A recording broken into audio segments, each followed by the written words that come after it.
The fact of a person is fascinating. The fact that something exists is fascinating to me. The contents of an individual's mind is either inspiring, admirable, or not. And that distinction can soften the discomfort of a judgment. It's okay to judge things. That's normal and natural. It's just if I'm taking somebody personally, then the judgment is going to hurt me because it's not just a judgment. It's not just an assessment of like, that's for me, that's not for me. It's literally then some form of that shouldn't be like that. And that is where the suffering is caused. If you look out at someone and they're annoying the shit out of you, if the experience you have of them is an emotional one, then you know you're believing it shouldn't be like that. If it's a rational one of like, well, that's not for me, there's not going to be an emotion because it's not being taken personally.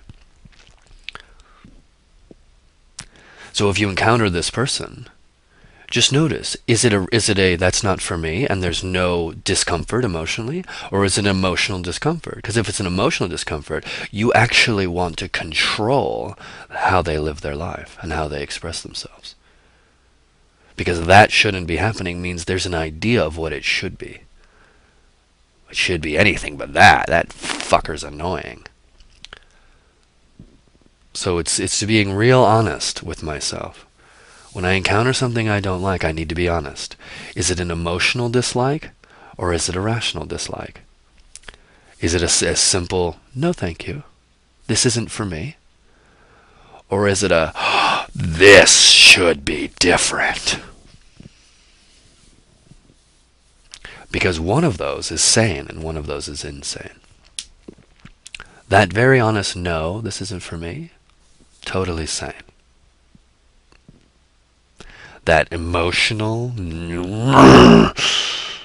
this should be gone, this should be different, that's insanity. So that's the gift. The body is the indicator of sanity.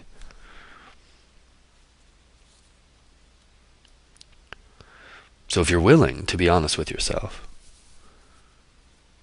and go stand in front of the person and notice which is it, a rational or an irrational rejection of them.